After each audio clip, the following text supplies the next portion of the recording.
Mamon blog চ্যানেলে তোমাদের স্বাগত জানিয়ে চলে এলাম নতুন একটা রান্না নিয়ে। ডিম ভাপা। প্রথমে ডিমগুলোকে হলুদ লবণ দিয়ে মেখে হালকা ফ্লেমে হালকা করে ভেজে নিতে হবে।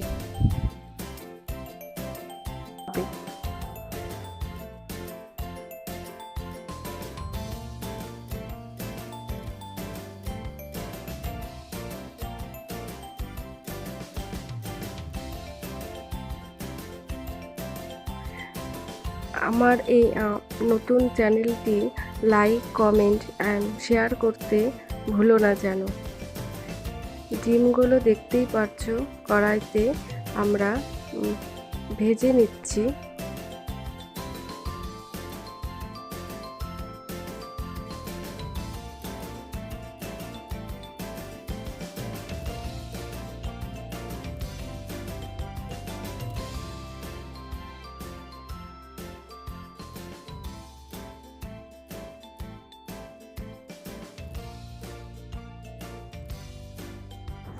হালকাভাবে ডিমগুলো ভেজে নেওয়ার পর ডিমগুলো একটি পাত্রের মধ্যে নামিয়ে রাখতে হবে। দেখতেই পাচ্ছ ডিমগুলো আমি একটি পাত্রে হালকা করে ভেজে নেওয়ার পর ডিমগুলি একটি পাত্রেতে ঢেলে নিয়েছি।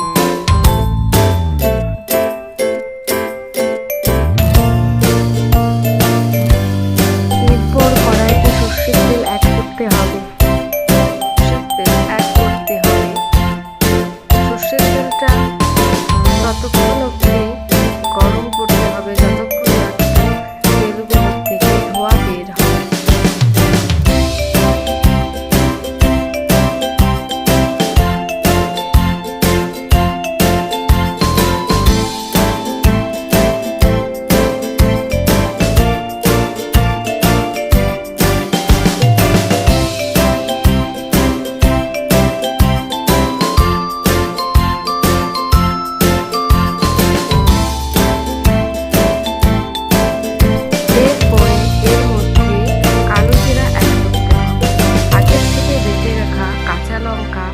সর্ষে পোস্ত কাজু বাদাম বাটা এর মধ্যে একটু জল দিয়ে দিতে হবে। তারপরে লো ফ্লেমে একটু এটিকে কষিয়ে নিতে হবে। 5 মিনিটের জন্য গ্যাসের হালকা লো করে এটিকে ভেজে নিতে হবে। তোমরা যারা আমার এই চ্যানেলটি সাবস্ক্রাইব করোনি তারা অবশ্যই এই চ্যানেলটি সাবস্ক্রাইব করে নাও নতুন নতুন রান্না দেখার জন্য। আমার এই আর কমেন্ট করতে ভুলো না। রান্নাটা কেমন হয়েছে আমাকে কমেন্টে অবশ্যই জানাবে। এরপরে কাঁচা লঙ্কা আমরা অ্যাড করে দিচ্ছি। এটা নিজেদের ইচ্ছে মতো দেবে, কেউ বেশি ঝাল খায় কেউ কম ঝাল খায়। আমি এখানে অনেকগুলো কাঁচা লঙ্কা অ্যাড করছি। তারপরে কিছুক্ষণ কষানোর পরে 5 থেকে 7 মিনিট হালকা ফ্লেমে কষানোর পরে এখানে জল দিয়ে দিতে হবে। কিছুক্ষণ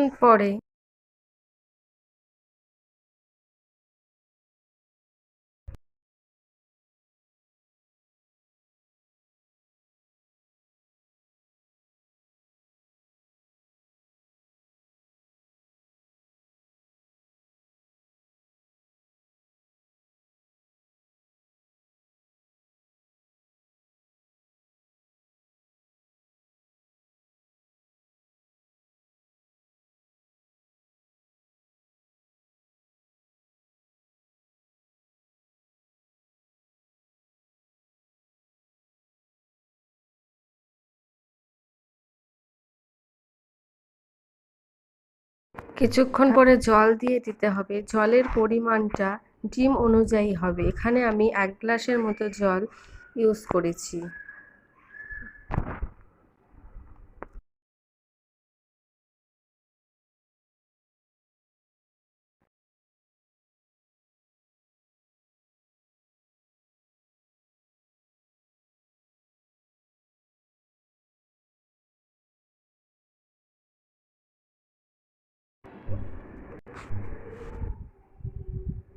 এরপর ঢাকনা চাপিয়ে দিতে হবে এবং টকবক করে ফুটার অপেক্ষা করতে হবে।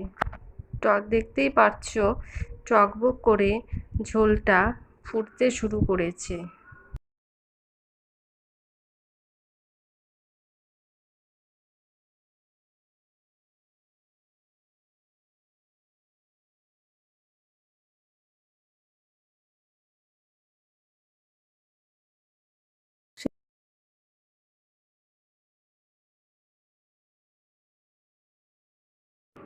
এরপরে ঢাকনা তুলে আমাদের ভেজে রাখা ডিমগুলো এই ঝোলটার মধ্যে অ্যাড করতে হবে।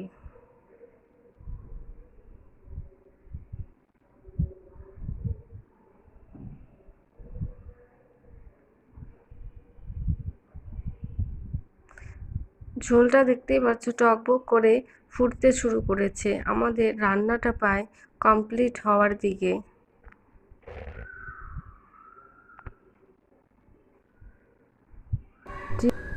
রান্নাটা প্রায় কমপ্লিটের দিকে।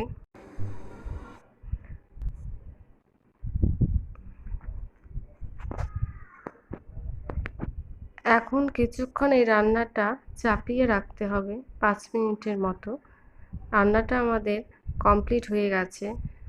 এখন আমরা একটি পাত্রের মধ্যে এই রান্নাটা ঢেলে নিচ্ছি। রান্নাটা একটা পাত্রের মধ্যে ঢেলে নেওয়ার পর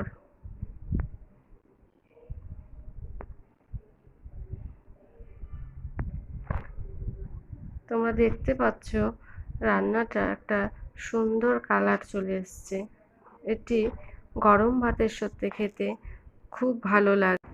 তোমরা এই রান্নাটা বাড়িতে ট্রাই করো আর আমাকে অবশ্যই জানাতে ভুলবে না কমেন্টে রান্নাটা কেমন হয়েছে খেতে। আমি আবারও বলছি এই চ্যানেলটি সাবস্ক্রাইব, কমেন্ট অ্যান্ড শেয়ার করতে ভুলো না যেন। আজকের মতো এখানেই শেষ করছি।